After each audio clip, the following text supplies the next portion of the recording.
Good morning dear students. आज आपके UP board class 12th के इंग्लिश ग्रामर की दूसरी क्लास है। इसमें आज हम नरेशन के अंतर्गत असर्टिव सेंटेंसेस को इनडायरेक्ट नरेशन में बदलने के रूल्स के बारे में बात देखेंगे। वीडियो को शुरू करने से पहले जो भी स्टूडेंट्स चैनल पर नए हैं वे चैनल को सब्सक्राइब जरूर कर लें तथा बेल आइकन को प्रेस कर लें, जिससे हम जो भी वीडियो चैनल पर अपलोड करें उसका नोटिफिकेशन आप तक पहुंच सके। तो आइए देर ना करते हुए वीडियो को शुरू करते हैं और देखते हैं असर्टिव सेंटेंस को इनडायरेक्ट में बदलने के जो रूल्स हैं उनके बारे में। तो रूल नंबर पहला है रिपोर्टिंग वर्ब में परिवर्तन। अब रिपोर्टिंग वर्ब में परिवर्तन निम्न प्रकार होता है। जैसा कि आप स्क्रीन पर देख पा रहे होंगे, से को से में ही रहने देते हैं, यानी से को हम बदलते नहीं। सेज का सेज रहता है, यानी इसको भी नहीं बदला जाता है। से टू को टेल में बदल देते हैं, सेज टू को टेल्स में, और सेड का सेड रहता है और सेड टू को टोल्ड में। तो इस तरह से हम रिपोर्टिंग वर्ब में परिवर्तन करते हैं। अब इसके बाद रूल नंबर 2 आता है, कॉमा इन्वर्टेड कॉमा के स्थान पर दैट का प्रयोग करते हैं। यानी कॉमा इन्वर्टेड कॉमा जो लगा होता है डायरेक्ट नरेशन में, उसको इनडायरेक्ट में बदलते समय उसके स्थान पर हम कंजंक्शन दैट का प्रयोग करते हैं। अब इसके बाद रूल नंबर 3 है प्रोनाउंस में परिवर्तन। प्रोनाउंस में परिवर्तन करने के लिए हमें पर्सनल प्रोनाउंस के बारे में जानकारी होना आवश्यक है। पर्सनल प्रोनाउंस जो होते हैं वो 3 प्रकार के होते हैं, यानी फर्स्ट पर्सन, सेकंड पर्सन और थर्ड पर्सन। अब आइए देखते हैं प्रोनाउंस में परिवर्तन किस प्रकार होता है। तो नंबर ए लिखा है फर्स्ट पर्सन प्रोनाउंस। ये आई वी होते हैं, यानी जो फर्स्ट पर्सन प्रोनाउंस हैं वो आई और वी होते हैं। इन्हें रिपोर्टिंग वर्ब के सब्जेक्ट के अनुसार बदला जाता है। यानी जो फर्स्ट पर्सन प्रोनाउन होते हैं आई और वी, इनको रिपोर्टिंग वर्ब के सब्जेक्ट के अनुसार बदला जाता है। इसके बाद बात आती है number B, second person pronoun. Second person का प्रोनाउन जो है वो यू होता है। इसे रिपोर्टिंग वर्ब के ऑब्जेक्ट के अनुसार बदलते हैं। नंबर सी है थर्ड पर्सन प्रोनाउंस। ये ही, सी, इट तथा दे होते हैं। इन्हें बदला नहीं जाता है, यानी इनमें कोई भी परिवर्तन नहीं किया जाता है। जो थर्ड पर्सन प्रोनाउंस होते हैं उनमें कोई परिवर्तन नहीं किया जाता है। प्रोनाउंस में परिवर्तन करने के लिए एक फॉर्मूला है 123/सन। जैसा कि आप देख पा रहे होंगे, 123/सन में एक का मतलब होता है फर्स्ट पर्सन, 2 का मतलब होता है सेकंड पर्सन और 3 का मतलब होता है थर्ड पर्सन। और उसके नीचे जो सन है उसमें एस का मतलब सब्जेक्ट, ओ का मतलब ऑब्जेक्ट और एन का मतलब है नो चेंज।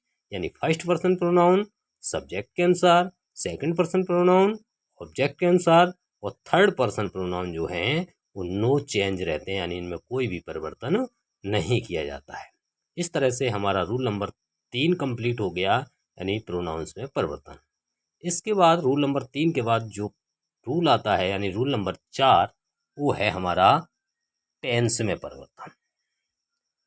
रिपोर्टिंग वर्ब के प्रेजेंट टेंस या फ्यूचर टेंस में होने पर रिपोर्टेड स्पीच के टेंस में कोई परिवर्तन नहीं होता है। ये बात हम याद रखेंगे कि यदि हमारी रिपोर्टिंग वर्ब प्रेजेंट टेंस में है या फ्यूचर टेंस में है तो रिपोर्टेड स्पीच के बाकी के टेंस में कोई परिवर्तन नहीं होगा। लेकिन हाँ, यदि रिपोर्टिंग वर्ब पास्ट टेंस में होती है तो रिपोर्टेड स्पीच के टेंस में परिवर्तन निम्न प्रकार होता है।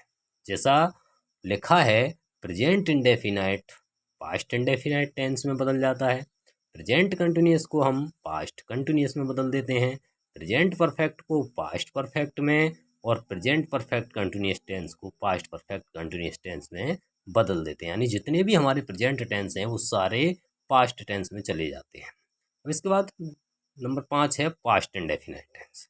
तो पास्ट इंडेफिनाइट टेंस को हम बदलते हैं पास्ट परफेक्ट में। पास्ट कंटिन्यूअस टेंस को पास्ट परफेक्ट कंटिन्यूअस में, पास्ट परफेक्ट को और पास्ट परफेक्ट कंटिन्यूअस टेंस को हम नो चेंज रखते हैं, यानी इनमें हम कोई भी परिवर्तन नहीं करते हैं। अब बात आती है फ्यूचर टेंस की। तो फ्यूचर टेंस में विल को वुड, शैल को शुड, कैन को कुड तथा मे को माइट में बदल देते हैं। इस प्रकार हमारा रूल नंबर 4 कंप्लीट हो जाता है। उम्मीद कर रहे हैं आपको समझ में आ रहा होगा, अच्छे से आप समझ रहे होंगे। रूल नंबर 5 है निकटता सूचक शब्दों को दूरी सूचक शब्दों में बदल देते हैं। यानी कुछ निकटता सूचक शब्द होते हैं, जैसे दिस है तो दिस को हम दैट में बदल देंगे, दीज को दोज में बदल देते हैं, हेयर का देयर कर देते हैं, टुडे का दैट डे हो जाता है, टू नाइट का दैट नाइट, यस्टरडे का द प्रीवियस डे, टुमारो का द नेक्स्ट डे, नाउ का देन, दस का सो, एगो का बिफोर।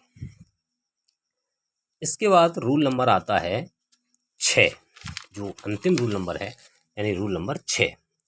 तो रूल नंबर 6 में है जब रिपोर्टेड स्पीच के वाक्य में कोई सदा सत्य रहने वाली बात हो या किसी की आदत प्रकट होती हो तो रिपोर्टेड स्पीच के वाक्य में कोई परिवर्तन नहीं किया जाता है, बल्कि उसे ज्यों का त्यों लिख दिया जाता है। यानी जब रिपोर्टेड स्पीच के वाक्य में कोई सदा सत्य रहने वाली बात हो, यानी कोई सार्वभौमिक सत्य हो, यूनिवर्सल ट्रुथ हो, या फिर किसी की आदत प्रकट होती हो, तो हम रिपोर्टेड स्पीच के वाक्य में कोई भी परिवर्तन नहीं करेंगे, बल्कि कंजंक्शन दैट का प्रयोग करके कॉमा इन्वर्टेड कॉमा के स्थान पर रिपोर्टेड स्पीच के वाक्य को ज्यों का त्यों लिख देंगे। ये आपके नियम हो गए सारे असर्टिव सेंटेंस को इनडायरेक्ट में बदलने के। इसके बाद हम देखते हैं कुछ एग्जाम्पल्स दिए हुए नीचे, एग्जाम्पल्स के माध्यम से देखते हैं वाक्यों को।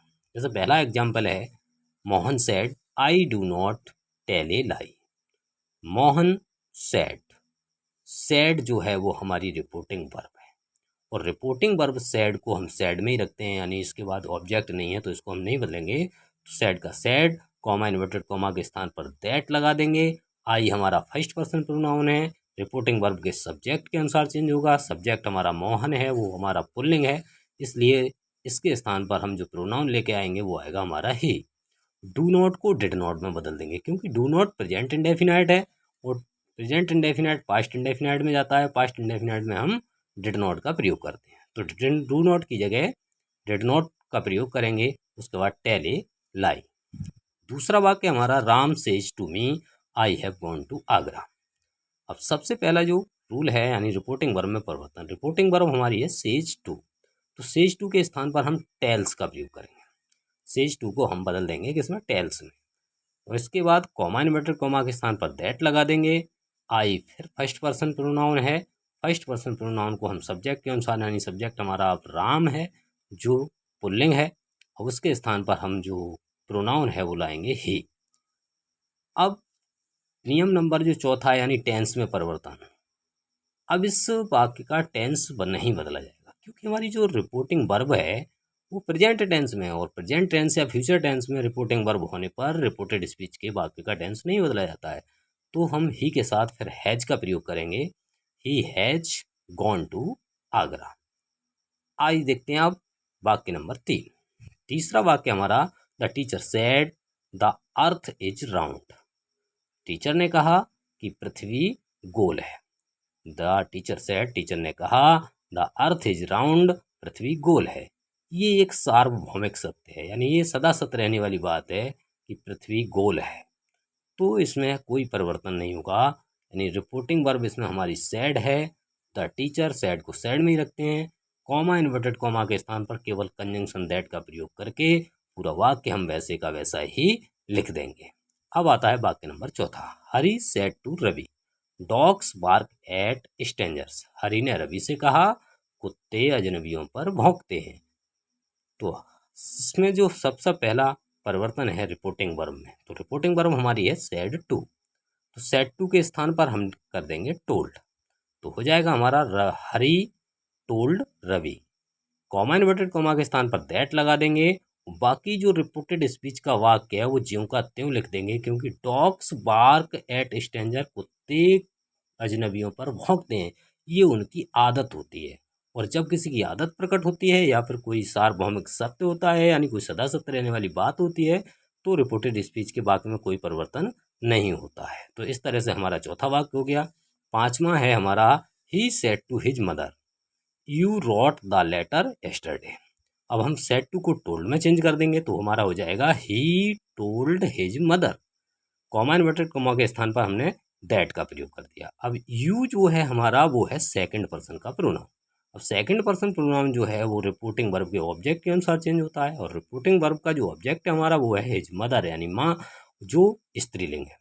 अब स्त्रीलिंग है तो हम उसके स्थान पर जो प्रोनाउन लाएंगे वो आएगा हमारा सी। इसके बाद टेंस में परिवर्तन, और हमारा जो वाक्य है रिपोर्टेड स्पीच का वो है पास्ट इंडेफिनाइट का, यानी जो राइट की सेकंड फॉर्म रॉट लगी है और सेकंड फॉर्म का प्रयोग केवल पास्ट इंडेफिनाइट टेंस में होता है। तो हमारा ये पास्ट इंडेफिनाइट टेंस का वाक्य है, और जो हमारा चला जाएगा पास्ट परफेक्ट टेंस में। तो पास्ट परफेक्ट टेंस में हम हैड लगा के क्रिया की थर्ड फॉर्म का प्रयोग करते हैं, तो हैड लगा देंगे और वर्ब जो रॉट है उसकी थर्ड फॉर्म यानी रिटन का प्रयोग करेंगे। इसके बाद द लेटर और यस्टरडे को बदल देंगे द प्रीवियस डे में। तो इस तरह से आपके जो असर्टिव वाक्यों को इनडायरेक्ट में बदलने के जो रूल्स थे वो कंप्लीट हो गए। अब उम्मीद करते हैं कि वीडियो आपको पसंद आई होगी। मिलते हैं अगली वीडियो में, तब तक के लिए goodbye. Thank you watching for this video.